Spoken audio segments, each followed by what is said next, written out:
इन झूठों पे कड़ा प्रहार चाहिए था और दिल्ली में भाजपा सरकार चाहिए।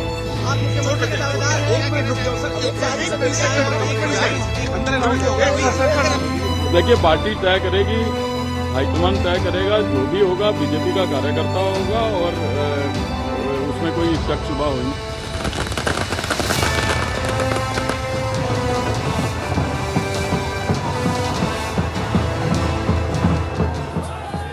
दिल्ली में बीजेपी की सरकार बनेगी। जनता ने अब इस खबर पर अपने वोटों की मोहर लगा दी है। दिल्ली चुनाव में एग्जिट पोल पर उठने वाली उंगलियां भी अब झुक गई हैं। 27 साल का बीजेपी का इंद्रप्रस्थ का वनवास खत्म हो चुका है।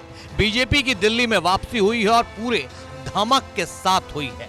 लेकिन अब 100% का सवाल यह है कि दिल्ली का अगला बॉस कौन होगा। नेताओं से इस सवाल का जवाब जानने की कोशिश की गई। जीत के बाद प्रवेश वर्मा से पूछा गया, सीएम के दावेदार आप होंगे क्या? प्रवेश वर्मा ने बिना जवाब दिए बस मुस्कुरा दिया। हालांकि खबर यह है कि जीत के बाद प्रवेश वर्मा सबसे पहले अमित शाह से मिलने गए।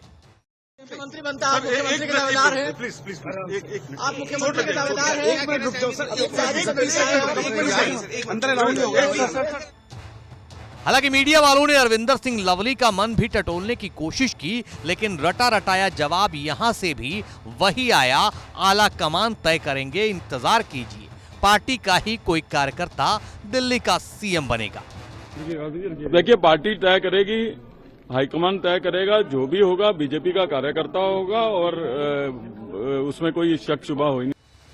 जब बीजेपी के नेताओं की तरफ से साफ साफ कोई जवाब सामने नहीं आया तो हमने विशेषज्ञों की राय को ही सही माना, जिनके मुताबिक सियासी गलियारों में कई नाम सुर्खियों में हैं, जिनमें से कई बीजेपी के चेहरे रेस में आगे चल रहे हैं। तो चलिए एक एक कर जानते हैं वो चेहरे कौन हैं, बीजेपी जिनको दिल्ली की गद्दी सौंप सकती है। इस रेस में सबसे पहला नाम है प्रवेश वर्मा का। दिल्ली के पूर्व मुख्यमंत्री साहब सिंह वर्मा के बेटे हैं।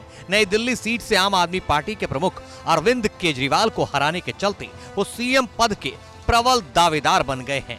जाट पृष्ठभूमि उन्हें सीएम पद के और करीब ले जाती है। सियासी गलियारों में उनके नाम की चर्चा तेज हो गई है। दूसरा नाम है विजेंद्र गुप्ता का। दिल्ली में आपके प्रभुत्व के बावजूद 2015 और 2020 दोनों ही चुनावों में रोहिणी सीट जीती। इस बार भी रोहिणी से विजेंद्र गुप्ता जीत गए हैं। दिल्ली बीजेपी के पूर्व अध्यक्ष हैं। दिल्ली विधानसभा में विपक्ष के नेता के रूप में अपनी दमदार उपस्थिति दर्ज कराई है। आपकी चुनावी लहर के खिलाफ उनका अनुभव और लचीलापन उन्हें शीर्ष पद के लिए मजबूत दावेदार बनाता है। इस फहरिस्त में अगला नाम है सतीश उपाध्याय का। सतीश उपाध्याय भी दिल्ली में सीएम पद की रेस में शामिल हैं। वो बीजेपी का ब्राह्मण चेहरा है। बीजेपी प्रदेश अध्यक्ष रह चुके हैं। दिल्ली युवा मोर्चा के अध्यक्ष भी रहे हैं। वो एनडीएमसी के वाइस चेयरमैन भी रह चुके हैं। इस लिहाज से उनके पास प्रशासनिक अनुभव भी है। उन्होंने संगठन में कई दायित्व संभाले थे। मध्य प्रदेश विधानसभा चुनाव के दौरान मध्य प्रदेश के सह प्रभारी रह चुके हैं। इस फहरिस्त में अगला नाम है दुष्यंत गौतम का। बीजेपी के राष्ट्रीय महासचिव और दलित चेहरा होने के चलते प्रबल उम्मीदवार माने जा रहे हैं। करोल बाग आरक्षित सीट से आपके 3 बार के विधायक विशेष रवि के खिलाफ चुनाव में उतरे थे। गौतम ने राज्यसभा सांसद के रूप में भी काम किया है और छात्र राजनीति से सक्रिय रहे हैं। 2008 और 2013 में कुंडली से हार के बावजूद उन्हें एक मजबूत दावेदार बनाता है। हालांकि वो 7000 वोटों से करोल बाग सीट से हार गए हैं। आशीष सूद। दिल्ली के सीएम पद की रेस में भाजपा नेता आशीष सूद शामिल माने जा रहे हैं। वो बीजेपी के पंजाबी चेहरा हैं। दिल्ली बीजेपी के महासचिव रह चुके हैं। अभी गोवा के प्रभारी और जम्मू कश्मीर के सह प्रभारी हैं। जम्मू कश्मीर विधानसभा चुनाव में उन्होंने अहम भूमिका निभाई थी।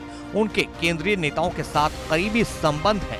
डीयू के भी अध्यक्ष रह चुके हैं। अगर बीजेपी आला कमान महिला मुख्यमंत्री पर मुहर लगाता है तो 2 बड़े नाम आगे होंगे, रेखा गुप्ता और शिखा राय।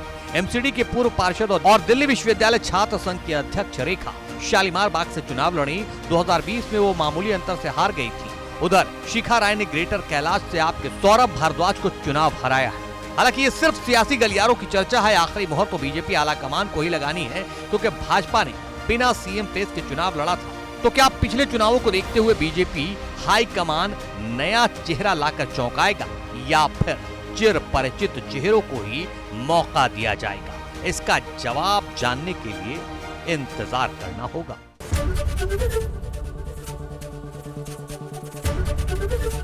एबीपी गंगा, खबर आपकी, जुबान आपकी।